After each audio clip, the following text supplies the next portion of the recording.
All right, so we want to look at fungal medications and infections. Basically, we want to look at drugs that we use for fungal infection. Normally, fungus, we put them into two groups, yeast, which are the microscopic fungi group, normally consisting of a solitary cell, a single cell, as we can see in the picture. And we could also think about molds, which on the other hand occur usually in long filaments, which are also known as hyphae. Now, interestingly, for fungus, sometimes for some genera of fungus, depending on the temperature or the environment they find themselves, they can exist as unicellular organisms, yeast, usually at room temperature, or at body temperature, 37 degrees Celsius, and at room temperature, they can exist as molds. So we take an example as blastomides at room temperature exist as filaments and feed outside of a human tissue, whilst as body temperature, they invade the human cells as yeast. So we can have fungus existing in two forms. Now we want to look at how when fungus invades the body, we are able to either treat it or we are also able to prevent the invasion, the fungal infection. We want to look at antifungal agents. Because fungals are also known as mycotics, basically we are also looking at antimycotic agents. Like all antimicrobial agents, we can use them for treatment or for prophylaxis. So we can use it for ringworm infections, for example. We can use it for yeast infections. Now, antifungal agent could either kill the fungus, being described as fungicidal, or they can halt the group of fungus, being described as fungistatic. Now, we are told that because of the increase in the use of broad spectrum antimicrobials, as well as because of conditions that compromise our immune system, like the HIV epidemic, there is an increased incidence and a severity of the infections of fungal infections in our recent times. So let's look at some type of such infections. First, let's start with the ringworm infection. Now, these are various types of ringworm infection. What I want you to notice is the tinea, which is the term we use to describe the ringworm infection. And so tinea tells us it's a ringworm infection. So we are then describing where the ringworm infection is. So for example, tinea pedis means it's at the feet. Pedi, as in pedicure, is the feet. The same way we can say manu, tinea manu, as in manicure, and that has to do with the hands and the palms. So we can talk about unguent, tinea unguent, which has to do with the fingernails and the toe nails. So depending on where the tinea infection is, a term is used to describe it. The same way if we look at the candida infections, this is an example of a candida species, a yeast species. Now this is a filamentous form, but you could also have it as the microscopic. Now, this is Candida albicans, and Candida albicans causes, or Candida species causes candidiasis. Examples of such includes oral thrush or mouth thrush. We could also have skin candidiasis. We could have nail candidiasis, like onychomycosis. We can have vaginal candidiasis. We can have penile candidiasis, etc., etc. So various organs can be infected by the Candida species. And the most common yeast species that causes infections in humans are the Candida and the Cryptococcus neoformans. Examples of the Candida species, as we saw earlier, Candida albicans. We have Candida tropicalis, Candida glabrata, and Candida parasilosis. Examples of molds that have been also associated with infection include Blastomyces dermatitis and Coccidioid emitis.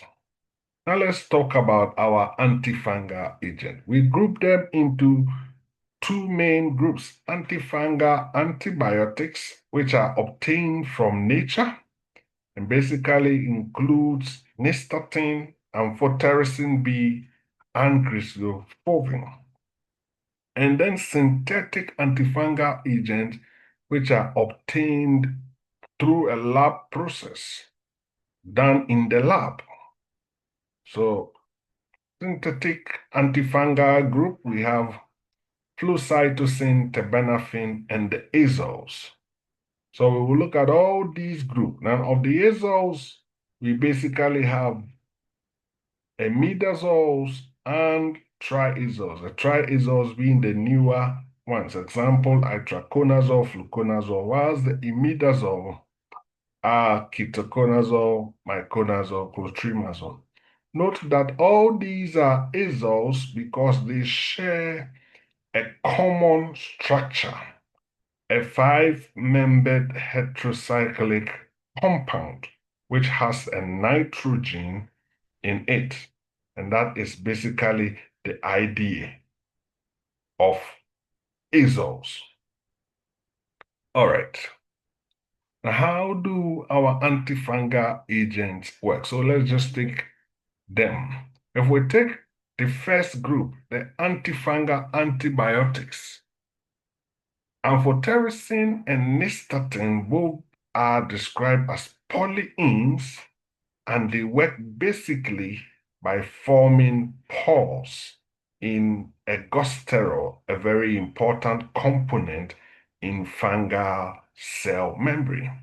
All fungal cell membrane have ergosterol.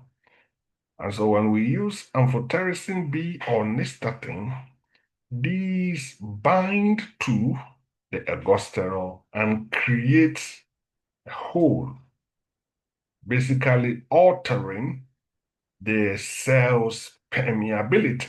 By creating that hole, content of the fungus can leak out.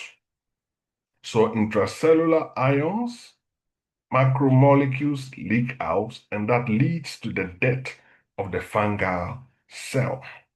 So amphotericin B, nystatin are described as fungicidal agents. If you take these two agents pharmacokinetically, amphotericin B is described as being poorly absorbed in the GI tract. So when given orally, the absorption is not good. Therefore, it can be useful for infection within the GI tract lumen. That means we can give it for infections found within the GI tract. So amphotericin B have been used for that purpose. It's also available for injectional use, parenteral use, and in that case, it is used for systemic infections. Nystatin, on the other hand, is also not absorbed very well on skins. In fact, it's not absorbed from skins, from the GI tract or mucosal surface, and therefore, it can also be used for topical infections.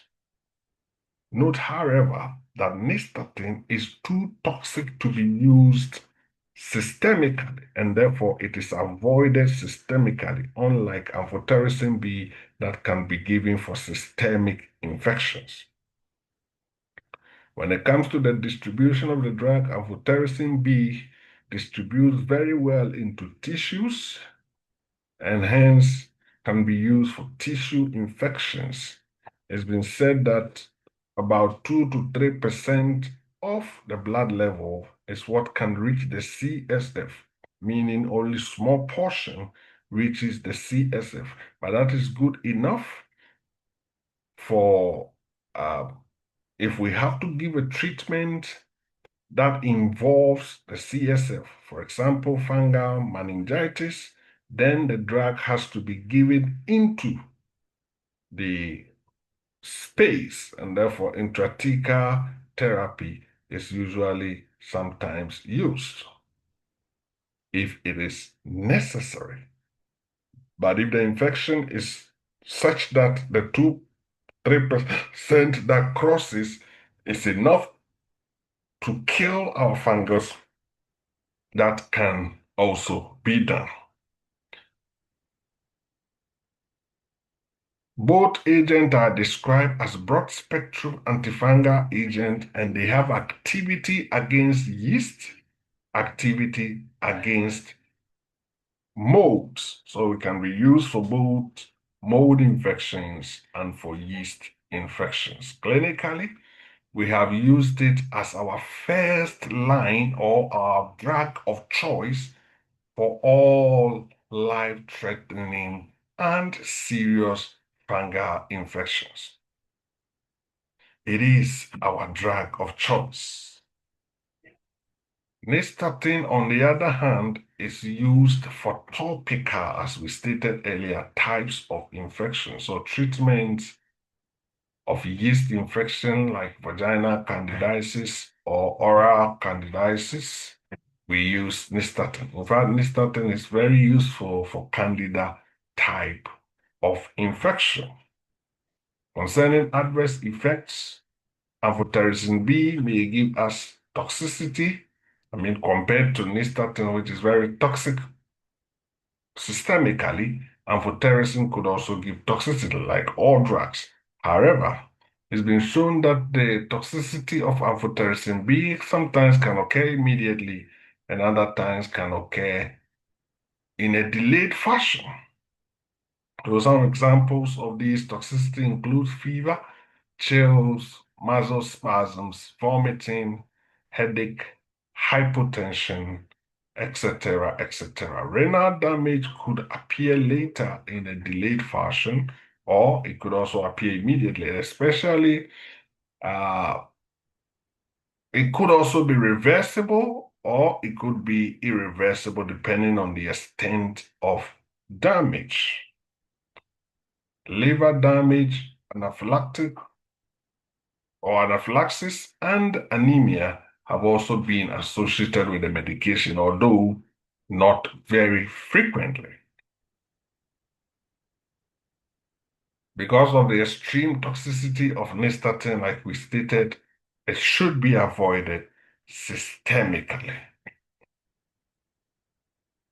Cruciofovin, the third member of the antifungal antibiotic group. This is described as fungistatic, and it is used for fungal infections of the skin, of the hair, or the nail, what is described as dermatophytosis. Now, basically, cruciofovin works by depositing in the newly forming cells, if it is of the hair, of the skin, or of the nail. It deposits in the new forming skin where it binds to keratin and protect the newly forming skin from being infected. This way, it also halts, like we stated, the infection, the already infected skin from growing. So the bacterial infection does not, the fungal infection does not grow, and newly formed cells are also not affected. So that the old cells grow out and they can be removed and the infection is thus taken care of. Because some takes a long time, it must be administered for a longer period, between 2 to 6 weeks for skin and hair infections, so that The old infected keratin can be replaced by the new ones that have been made resistant to the infection. Sometimes, if it is a nail infection, you could even go for more than the stated period. Sometimes it can be months so that the new protected nails can grow and take over the old place. Isofovin has been associated with an increased absorption when given with fatty meals. So always advise our patient to take the product or take rhizophobin with fatty food. Rhizophobin has allergic syndrome as an adverse effect, and syndrome could include serum sickness or hepatitis, and it could also cause drug-drug interactions because of its effect on liver enzymes, with drugs like warfarin, an anticoagulant, or phenobarbital, a hypnotic sedative. Because it is fungistatic and not as effective as other newer antifungal agents, it is being replaced usually by atraconazole or terbinafine. All right. Now, what about the synthetic antifungal agents? So we said the first member is flucytosine. And if we take flucytosine, as the name implies, is fluoride on a cytosine, a basic building block for DNA synthesis. So when we use flucytosine, also known as 5-fluorocytosine or 5-FC, it's been shown that 5-FC enters into the fungal cell. So now this is our fungal cell membrane. 5-FC enters into the fungal cell by the aid of a fungal enzyme known as the cytosine permease. Now, once it enters, it is converted to 5-FU, which is basically a remover of the an amino group.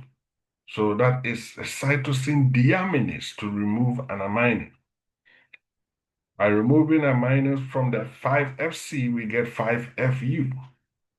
Now, 5-FU is an agent that is effective against cancer cells. So it's been used, 5-FU have been used as a cytostatic agent. All right, now 5-FC in the case of fungus, we are saying that 5-FC is what is inculcated by the fungus since it has been converted by cytosine deaminase.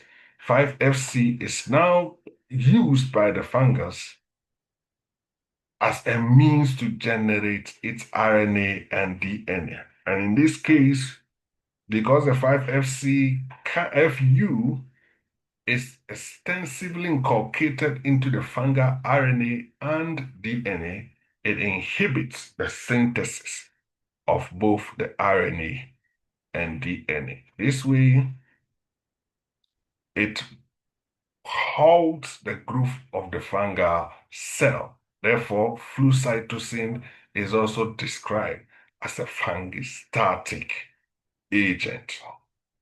Fungistatic agent. Now, the body's immune system can help kill the fungal cell. Compared to amphotericin B and nystatin, or amphotericin B specifically, flucytosine 5-FC is having a much narrower spectrum of activity. If taken orally, it is well absorbed, binds poorly to protein, and also penetrates well into body tissues, including CSF.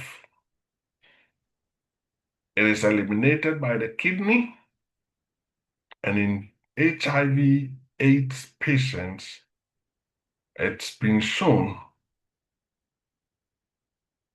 that it can lead to elimination toxicity because these people have renal insufficiency.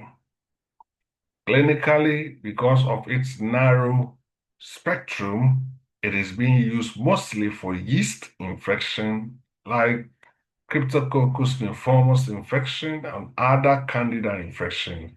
It's also being used in molds like Demitichious mold infection. I mean, infections of the skin, like what we see in our picture, like chromoblastomycosis, which is what we are seeing in the picture. Being fungistatic, it is usually combined clinically with other antifungal agents, especially amphotericin B or itraconazole, if we must use it for serious infections. Serious infections. Common side effects include the general effects like nausea, vomiting, diarrhea. Rarely, sometimes we get enterocolitis. It also affects bone marrow development or growth, causing bone marrow toxicity, of course, because it is a cytostatic agent. Now, this way it affects fast-growing tissues. Bone marrow is a fast-growing tissue. That can result in anemia, low levels of red blood cell leukopenia, low levels of white blood cell thrombocytopenia, low levels of thrombocytes. Sometimes it's also been associated with affecting liver enzymes, even those that is less frequent. That is less frequent. So that is flu cytosine. We should note that usually the adverse effect of flu cytosine is because of the way it works. The compound 5-FU that is produced is the one that attacks fast-growing cells and result in these side effects that we have described.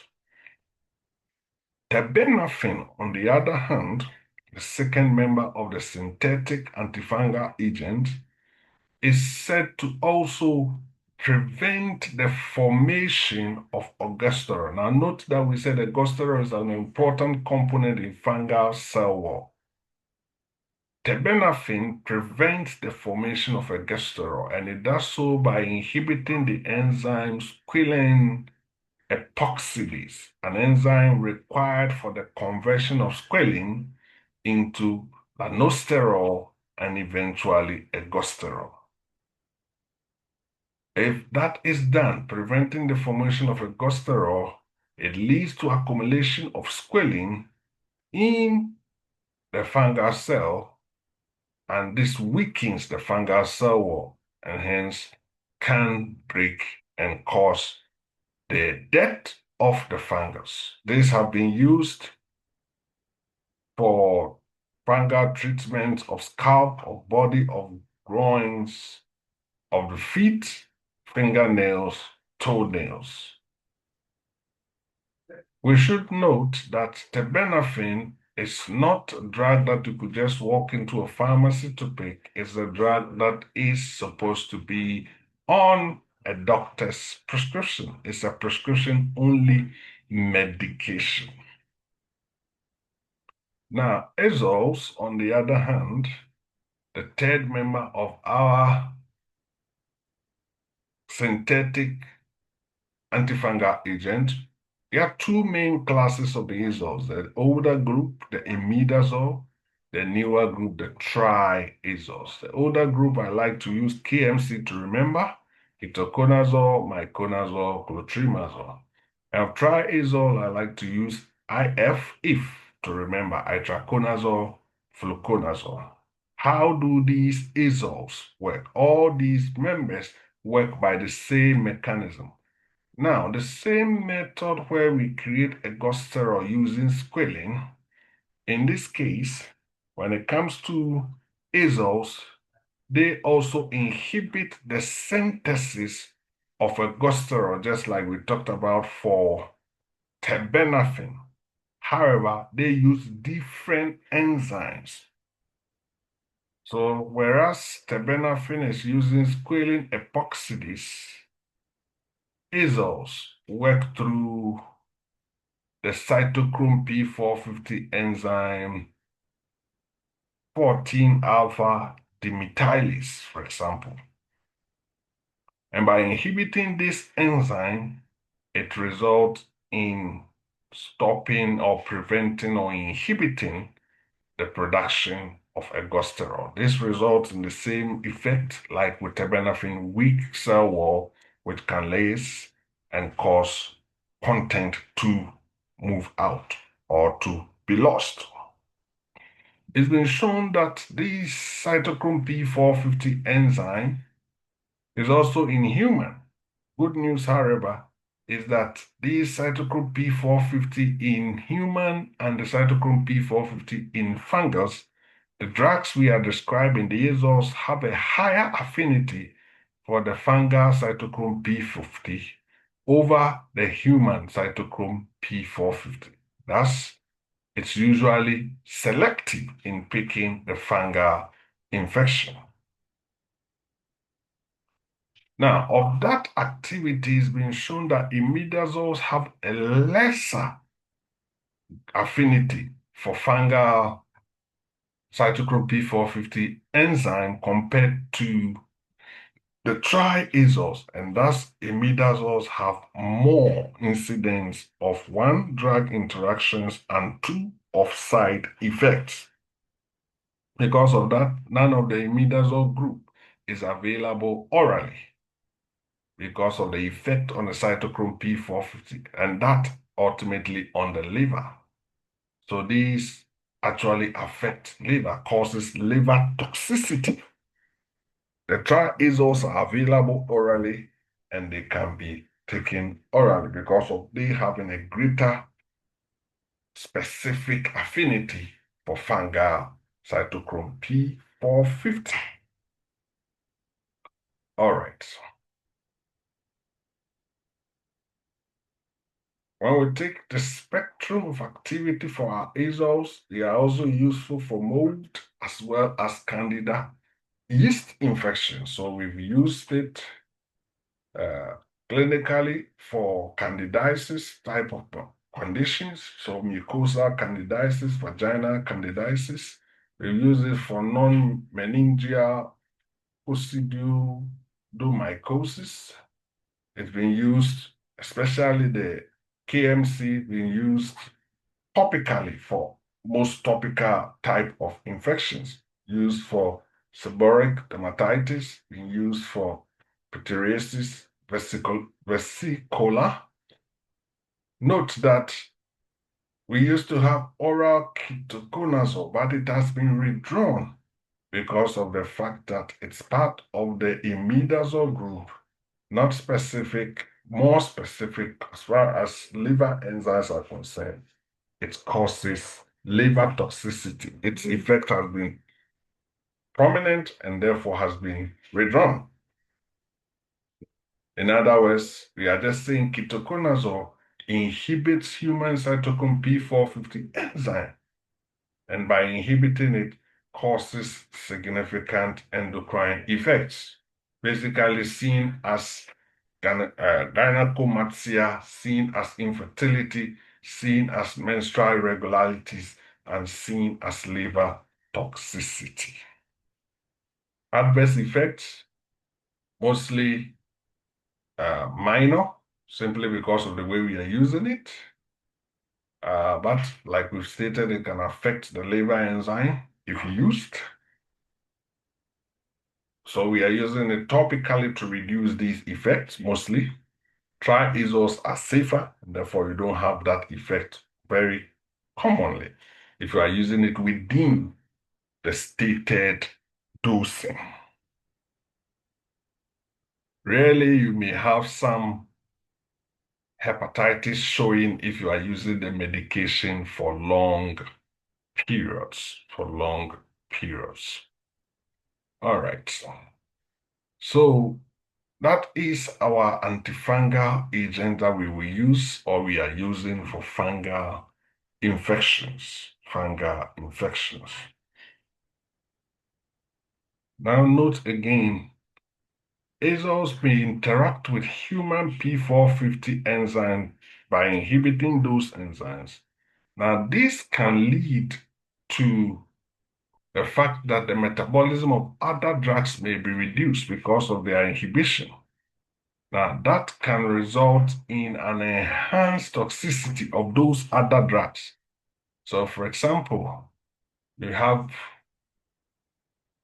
effects like an increase or an enhanced arrhythmogenic effect if we are using our antihistamines, or we are the non-sedating antihistamines, or we are using tefenadine as a drug.